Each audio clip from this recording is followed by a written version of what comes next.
టీటీడీలో గత వారం రోజులుగా జరుగుతున్న రాష్ట్ర స్థాయి విజిలెన్స్ విచారణ అక్రమార్కుల గుండెల్లో గుబులు పుట్టిస్తోంది. అప్పటి ఉన్నతాధికారులు పాలక మండలికి తానా అంటే తందానగా వ్యవహరించిన అధికారులు ఇప్పుడు తమ మెడకు ఏం చుట్టుకుంటుందో అని భయపడిపోతున్నారు. విజిలెన్స్ విచారణలో తిరుమల కొండపై గత 5 ఏళ్లలో జరిగిన అక్రమాలు ఒక్కొక్కటిగా బయటపడుతూ ఉన్నాయి. అయితే వాటిలో ఏమాత్రం పాత్ర ఉందని భావించిన అధికారులు సిబ్బందిపై కఠిన చర్యలు ఉంటాయనే ప్రచారంతో అక్రమార్కులు పక్కదారులు వెతుక్కుంటున్నారట. టీటీడీలో 2019-24 వరకు జరిగిన ప్రతి అంశంపై నూతన ప్రభుత్వం విజిలెన్స్ విచారణకు ఆదేశించింది. దీంతో ఇప్పుడు ఉన్నతాధికారులకు వంతపాడిన అధికారులు సిబ్బంది అనవసరంగా తాము ఇరుకున పడ్డామని భయపడుతున్నారట. ఆ రోజు ఉన్న టీటీడీ అదనపు ఈవో వద్ద మార్కులు కొట్టేయటానికి అక్రమాలకు పాల్పడిన వారంతా ఇప్పుడు ఎక్కడిరుక్కుంటామో అని తమ సన్నిహితుల వద్ద భయాందోళనలు వ్యక్తం చేస్తున్నారట. దానికి తోడు గతంలో వారి వల్ల నష్టపోయిన వారు కూడా విజిలెన్స్ కు ఫిర్యాదు చేస్తుండటం మరింత టెన్షన్ పెడుతుందట. విజిలెన్స్ విచారణ బృందంలో స్థానిక తిరుపతి జిల్లాకు చెందిన విజిలెన్స్ సిబ్బందికి చోటివ్వలేదు. అందరూ బయట జిల్లాల సిబ్బంది అవటం టీటీడీ ఉద్యోగులకు మరింత ఇబ్బందిగా మారిందట.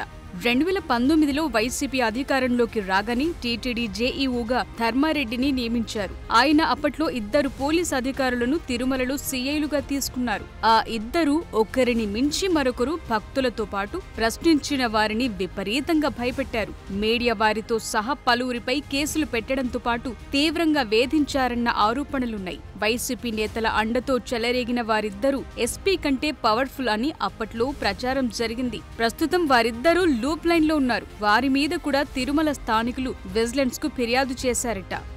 ఇక ఎస్టేట్ అధికారులు సిబ్బంది అయితే ప్రతి ఒక్క విషయానికి అందరిని ఇబ్బంది పెట్టారనే విమర్శలున్నాయి. చివరకు ఎన్నికల తర్వాత కూడా వైసీపీ మద్దతుదారులకు చెందిన 16 దుకాణాల షిఫ్టింగ్ కు ప్రొసీడింగ్ ఇవ్వటంలో వారు కీలక పాత్ర వహించారట. అయితే వారు ఇచ్చిన ప్రొసీడింగ్స్ ఎన్నికల ముందు ఇచ్చారని, అయితే టీటీడీ పాలకవర్గం మాజీ చైర్మన్ భూమన కరుణాకర్ రెడ్డి కుమారుడు అభినయ్ వాటిని తన వద్ద పెట్టుకుని పోలింగ్ ముగిసిన 2-3 రోజుల క్రితం అందజేశారట. ఆ వ్యవహారం తలనొప్పి వ్యవహారంగా మారుతుందని భావించిన ఓ ఉన్నతాధికారి ఫలితాలు వచ్చిన మరుసటి రోజే వాటిని రద్దు చేశారట. ఆ విషయం అభినయ్కి తెలియకపోవడంతో షాప్లెస్ షిఫ్టింగ్ వ్యవహారం పెద్ద ప్రహసనంలా మారిందట. అయితే ఇలాంటి ఉత్తర్వులు వందల కొద్ది ఇచ్చిన ఎస్టేట్ ఆఫీసర్పై క్రిమినల్ చర్యలు తీసుకుంటారని ప్రచారం జరుగుతోంది. జేఈఓ కేంద్రం కార్యాలయంగా జరిగినటువంటి తంతు ఎవరైతే ధర్మారెడ్డికి భజన పరులు జేఈఓ కార్యాలయంలో సుదీర్ఘ కాలంగా తిష్టవేసి ఈ సేవా టికెట్ల గోల్మాల్ కు మెయిన్ కారకులయ్యారో వాళ్ళ జాబితా అంతా కూడా ఎస్పీ గారికి ఇవ్వడం జరిగింది. అదేవిధంగా ముఖ్యంగా శ్రీవాణి ట్రస్ట్ నిధులు, అసలు శ్రీవాణి ట్రస్ట్ టికెట్లు 500 ఇచ్చారా, 1000 ఇచ్చారా, 1000కి మించి ఇచ్చారా, ఇచ్చిన 10,000 ఏ అకౌంట్ లోకి పోయింది, 500 ఏ అకౌంట్ లోకి పోయింది అన్న సమాచారం కూడా ఇవ్వడం జరిగింది. అదేవిధంగా ఇక్కడ తిరుపతికి సంబంధించి క్వాలిటీ కంట్రోల్ ల్యాబ్ లేకపోవడంతో ముడి సరుకుల కొనుగోళ్లలో జరిగినటువంటి భారీ అవినీతికి సంబంధించిన సమాచారం ఇవ్వడం జరిగింది.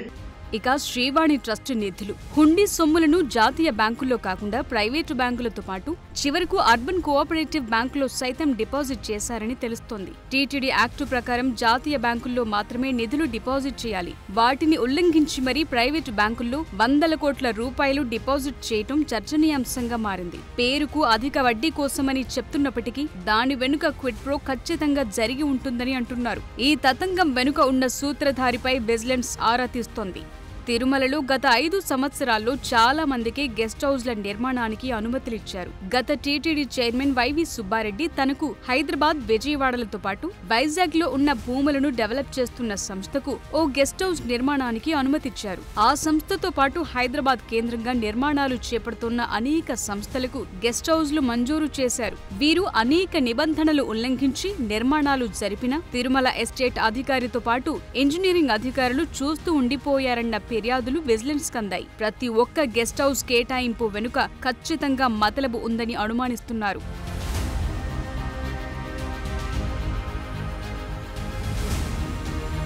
టీటీడీ గోశాలలోని గోమయంతో అగరబత్తీల తయారీ అంటూ బెంగుళూరుకు చెందిన ఓ కంపెనీకి బాధ్యతలు అప్పగించారు. అది అనవసరమైన ఖర్చుగా భావిస్తున్నారు. దేవుడి నిధులతో ప్రైవేట్ కంపెనీ బాగుపడుతుందన్న విమర్శలొస్తున్నాయి. గతంలో ఈ పేడను ఎరువుగా మార్చి స్థానికంగా ఉన్న రైతులకు అమ్మేవారు. ఇది వారికి ఉపయోగకరంగా ఉండేది. దాంతో పాటు గో ఉద్ధరణ పేరుతో అప్పటి పాలక మండలి చేసిన హడావిడి అంతా ఇంతా కాదు. సేంద్రియ వ్యవసాయంతో పండించిన పంటలతోని నైవేద్యం తయారీ అంటూ స్వామి ప్రసాదాలను కేవలం ప్రోటోకాల్ విఐపీలకు పరిమితం చేశారు.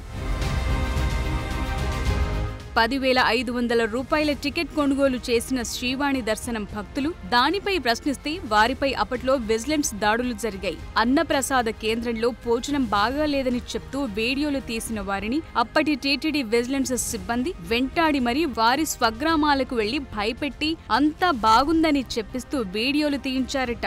రీసైక్లింగ్ బియ్యాన్ని సైతం అన్నదానంలో వినియోగించారని ఆరోపణలున్నాయి. కోవిడ్ తరువాత ఆలయానికి నష్టం వచ్చిందని పెద్ద ఎత్తున ప్రసాదాల ధరలు కూడా పెంచారు. మరోవైపు లడ్డూ నాణ్యత తగ్గింది. నెయ్యి నాణ్యత లేకపోవడంతో పాటు లడ్డూ దిట్టంలో చక్కెరను పెంచారనే విమర్శలొచ్చాయి.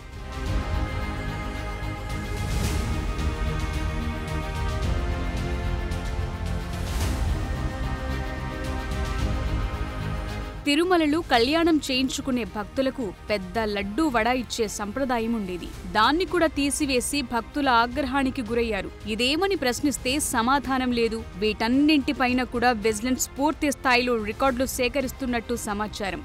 మిల్లర్ల దగ్గర బియ్యం కొనుగోలుకు అనుసరించిన పద్ధతులపై కూడా విచారణ చేస్తున్నట్లు తెలుస్తోంది. విజిలెన్స్ ఎస్పీ కరీముల్లా నాయకత్వంలో 40 మంది విజిలెన్స్ బృందం ఇప్పుడు ఆ అక్రమాలపై నిశితంగా విచారణ జరుపుతోంది. ప్రతి ఒక్క విభాగాన్ని క్షుణ్ణంగా పరిశీలిస్తోంది. ముఖ్యంగా టీటీడీ ఆసుపత్రులైన స్విమ్స్, బర్డ్స్ విషయంలో జరిగిన నిర్లక్ష్యం ఫలితంగా చాలా మంది పేదలు వాటికి దూరంగా ఉండిపోవాల్సిన పరిస్థితి ఏర్పడింది. వాటిని కమర్షియల్ చేయటం వెనుక లబ్ధి పొందింది ఎవరనేది ఆరా తీస్తున్నారు.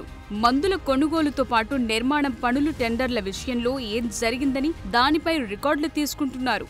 ప్రస్తుతం టీటీడీ పద్మావతి చిన్నపిల్లల ఆసుపత్రితో పాటు స్విమ్స్ మరమ్మతులు, అదనపు గదుల నిర్మాణం పేరుతో సుమారు 900 కోట్ల రూపాయల పనులు చేపడుతోంది. దానికి సంబంధించిన రికార్డులు విజిలెన్స్ బృందం స్వాధీనం చేసుకుంది. మరోవైపు ఇంజనీరింగ్ విభాగంలో ప్రమోషన్ల విషయంలో అర్హత లేని వ్యక్తిని సిఈగా చేయటంతో పాటు సలహాదారుగా మాజీ సిఈ రామచంద్రారెడ్డిని తీసుకోవటం వెనుక మతలబేంటి అనే దానిపై విజిలెన్స్ దృష్టి కేంద్రీకరించింది. అదేవిధంగా తిరుపతి గోవిందరాజ సత్రాల నిర్మాణానికి గ్రీన్ సిగ్నల్ ఇవ్వటం వెనుక ఏం జరిగింది, ఎందుకు పడగొట్టాల్సి వచ్చిందనే అంశంపై స్థానికుల ఫిర్యాదులను కూడా తీసుకున్నారు. సిఫార్సు లేఖల దర్శనాల్లో జేఈఓ కార్యాలయ సిబ్బంది చేతివాటంతో పాటు ఆర్జిత సేవల టికెట్లను వచ్చే 20 సంవత్సరాల వరకు రిజర్వేషన్ చేసుకోవటంపై విజిలెన్స్ అధికారులు జేఈఓ కార్యాలయ సిబ్బందిని ప్రశ్నించినట్లు తెలుస్తోంది. గత 5 సంవత్సరాలుగా జేఈఓ కార్యాలయంలో పనిచేసిన వారి వివరాలు మొత్తం తీసుకున్నారట. ఇక తిరుమలలో లడ్డు కౌంటర్లను బ్యాంక్ ఏజెన్సీల నుంచి తొలగించి బెంగుళూరు కేంద్రంగా పనిచేసే సంస్థకు బాధ్యతలు అప్పగించారు. దీనిపై మొదట్లోనే విమర్శలొచ్చాయి. దానికి సంబంధించి కూడా విజిలెన్స్ నివేదిక సిద్ధం చేస్తున్నట్లు తెలుస్తోంది. జేఈఓ ధర్మారెడ్డికి ఈ వ్యవహారాల్లో చాలా మంది సిబ్బంది సహకరించినట్లు విచారణలో వెలుగు చూస్తోందట. మొత్తం మీద విజిలెన్స్ విచారణ అక్రమార్కుల గుండెల్లో గుబులు పుట్టిస్తోంది. విజిలెన్స్ విచారణ పూర్తయిన తరువాత మరోసారి సిఐడి కేసులు నమోదవుతాయంటున్నారు.